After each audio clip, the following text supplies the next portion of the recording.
I noticed him for the first time on a Tuesday night.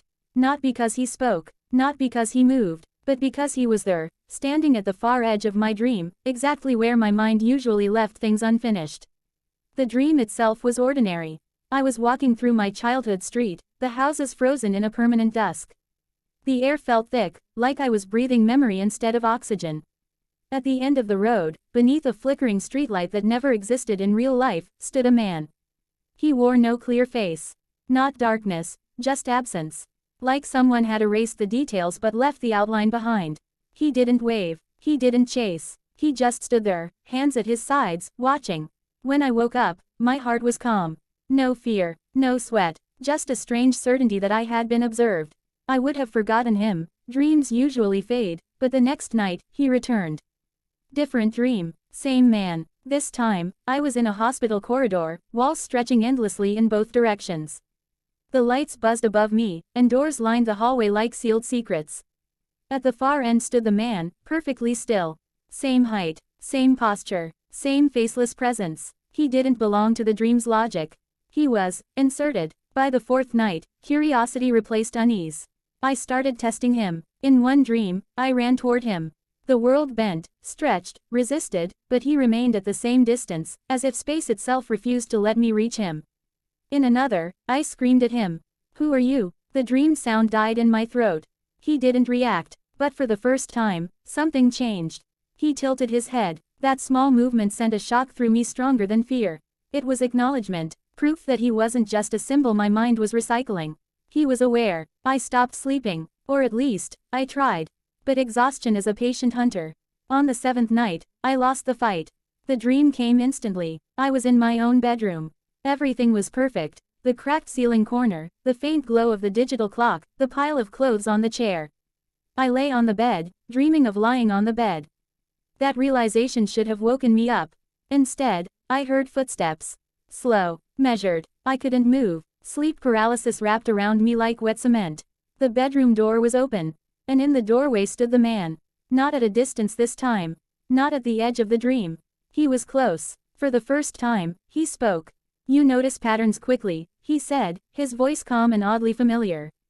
My mouth refused to move, but my thoughts screamed. "What are you?" He stepped forward. The room darkened with each step, like light was retreating from him. "I am continuity," he replied. "I stand where your mind breaks stories apart." He stopped beside my bed and looked down at me. Though he had no face, I felt his gaze settle perfectly on my eyes. "You dream every night," he continued. "But you only remember the ones where I remain." "Why?" I tried to ask. He leaned closer. "Because I am the part of you that stays awake." I woke up gasping, clawing at my sheets, drenched in sweat. The clock read 3:17 a.m. From that night on, things began slipping. Sometimes, when I stared too long at reflective surfaces, I'd catch a familiar silhouette behind my own reflection, gone the moment I turned. People I spoke to would pause mid-sentence, eyes unfocused, as if listening to someone else standing just behind me. Worst of all, I started remembering dreams I hadn't slept for. Memories of places I'd never been. Conversations I didn't recall having. Moments where the man stood beside me, not watching, but waiting. I finally sought help. The sleep specialist listened carefully, nodding too often. "When did the dreams begin?" he asked. "About a month ago." He hesitated. "And before that, any blackouts?" "Lost time." I shook my head. He wrote something down, then slid a form across the desk. At the top was a name. "Patient. Jonathan Hale." "That's not my name," I said. The doctor looked up slowly. "It is," he replied. "At least, it was, before the dream stopped." A cold weight settled in my chest. "What do you mean?" He folded his hands. "You came here a year ago. Same dreams. Same man. You said he was standing closer each night."